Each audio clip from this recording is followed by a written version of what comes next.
มื้อนี้คิดอยากกินเจียวมักเล่นเนาะเลยมาเฮ็ดแจ่วขั้นแรกก็เลยเอามักเผ็ดกับหัวกระเทียมเนาะเอามาจี่ก่อนกับจี่แล้วก็มีมักเล่น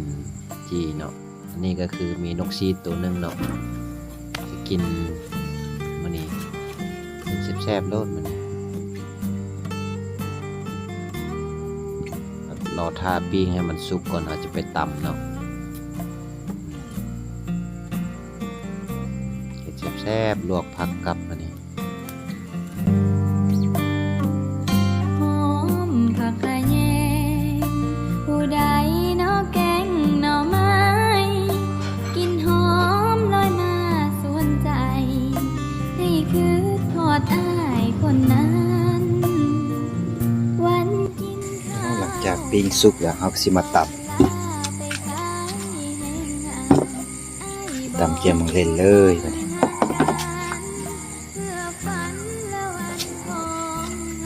อันนั้นก็ตำ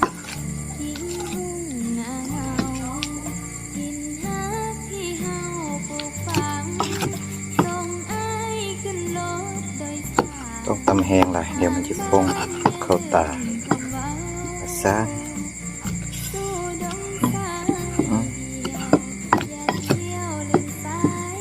แล้วเราจะลวกผักเนาะ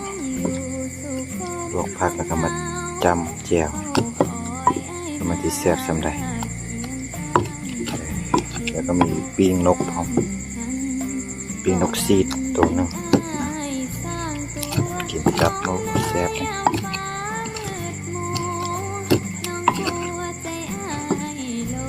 ทางนั้นเราก็จะไปเอาหอมที่เราปลูกไว้ในสวนเนาะแล้วก็มาเด็ดเอาหอม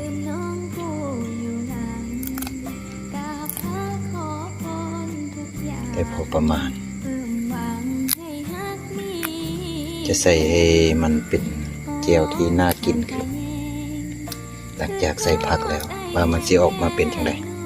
งั้นเราก็เอามือบี้เสร็จรถต้องเอามือตัดก็ได้แบบง่ายๆ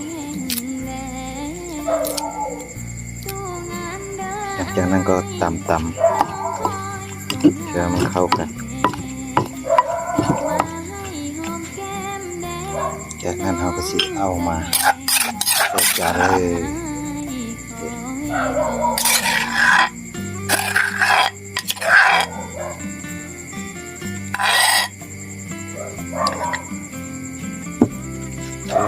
ว่าน่ากินสำหรับ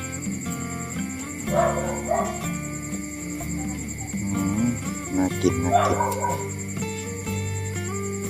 สุขสบายดีเนาะหลังจากที่เราแต่งแล้วก็จะได้กินเนี่ยมันแต่งเองแซ่บเองมาสิทดสอบอาหารการกินก็มีหมกทั่วเนาะจะมีลวกผักนี่จะเป็นเจียวมังเล่นสิ่งที่ขาดไม่ได้ก็คือปิ้งนกซีดตัวนึงก็อิ่มแล้วนะ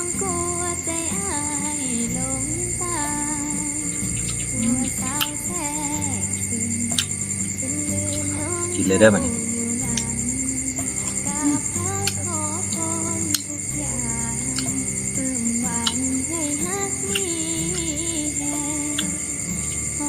นี่จะเป็นผักกาดขาวลวกแซ่บสุด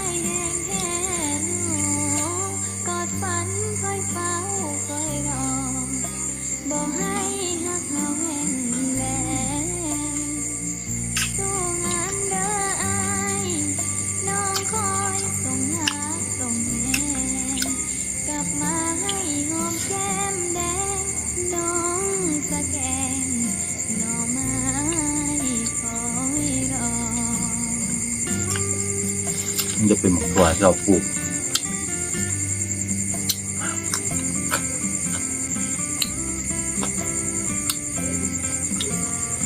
บรรยากาศก็ดีนะ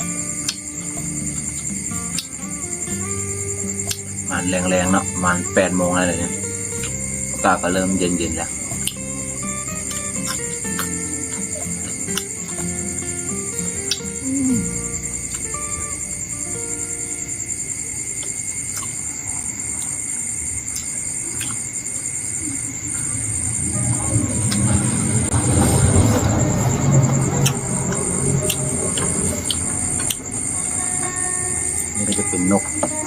ปิ้ง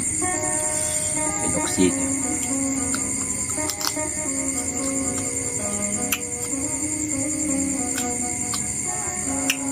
ราบนี่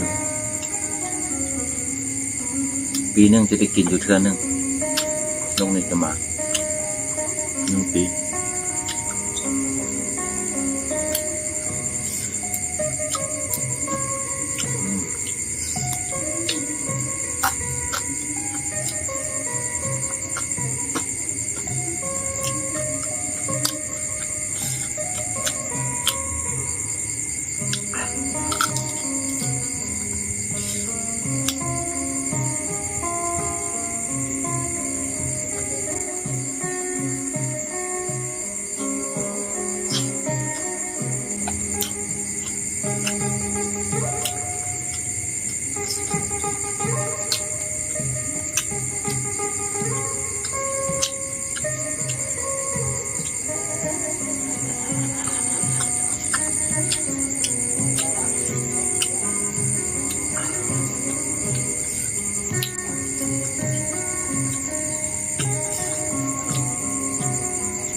แค่บรรยากาศที่ว่าได้ยินเสีย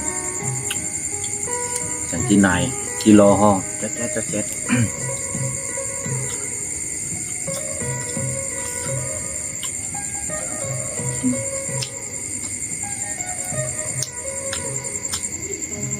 เอาหลังจากนี้ก็